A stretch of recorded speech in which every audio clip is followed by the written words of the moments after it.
Coach suggested that some terminology might change, some signals might change. How much does that change how you have to operate as a center? Not a whole lot, really. I mean, we're still going out there and getting the job done. I mean, little things that you can change on Tuesdays and Wednesdays, but at the end of the day, the blocking assignments, things like that are usually the same. Just the way we call it or the way we might signal it might be a little bit different, but still the same thing.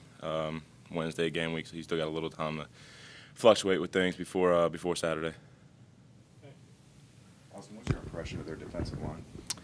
It's a good group. It's a pretty veteran group. Defense as a whole is a pretty veteran group. They got one sophomore starting at defensive end, and everybody else is a junior or senior. But their defensive group is solid. Got a few playmakers up front. Got a few guys that could be coming back from being injured that could really make a difference as well. So we'll be ready to go up front, ready to face another tough group for the third week in a row, and we'll be ready to go. Have you guys seen any difference in Coach Rocco preparing for his former team? Well, he's a lot more intense this week.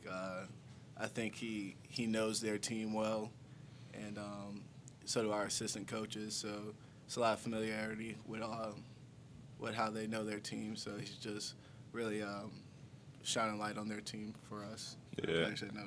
Yeah, I mean that, and then at the end of the day, really, I mean it's just another football game. It's another game that we have to go out and try to get a W. So yes, I mean I guess you could say there's a little bit more intensity, and we have a little bit more background information about the guys. But at the end of the day, it's still just a football game. Still just a game we got to go out and win. Reggie, how anxious are you guys to kind of get out on the field for a game and kind of get that bitter taste of 2 straight losses out of your mouth? Yeah, I think it's pretty obvious. With last week's defeat and the week before that those were 2 games we should have won. And Saturday we have a pretty good opponent coming in, and it's definitely going to be good for us to come out and put on a good show for our fans and get back on that winning track and like you said, get that bitter taste out of our mouths against a good opponent. Do you feel that you guys are better equipped to handle this situation almost, given what you went through 2 years ago? Yeah. You guys have experienced the downs and the ups. Yeah, I think we definitely are. I mean, the majority of our team did experience that 0-8 conference season, and we went through a lot of hardships, but we right the ship last year, and we know what it takes to get back on track after experiencing so many losses. So I'm not worried in that sense. I think we're going to come out Saturday with the right mindset and ready to get another win. Reggie, what was the spark last year that Danny brought to this team when he came in? I think it was a lot of structure. He talks about winning with character and with unity and, a lot of things that, when we bought into his system, it was just easy. It all clicked, and, the team chemistry really built since his arrival. And just all those factors really worked together, and we were able to come together as a unit and really perform well. And just to kind of bounce off of that, it brought back kind of fun to football. You had a whole new atmosphere, new coaching staff, really.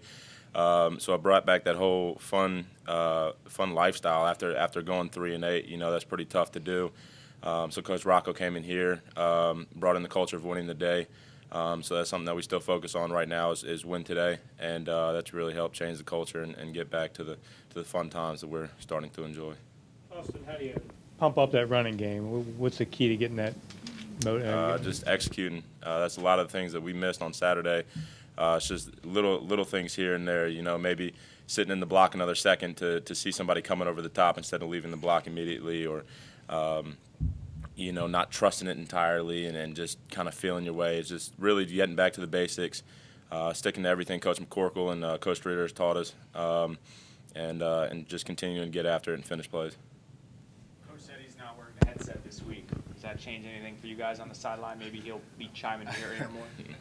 Not at all. I mean, I don't think so. Usually he's not yelling into the headset. It's usually at one of us, so we're pretty used to it. Yeah, I mean, he's always on the sidelines and talking to us. It doesn't really make a difference to us. It wouldn't surprise me if they could hear him from the press box down at the field, but we'll see.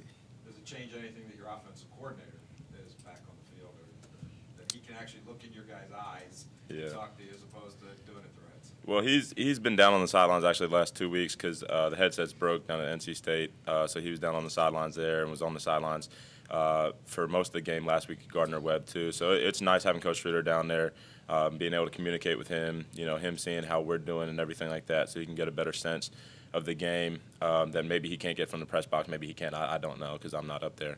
But yeah, it'll be nice.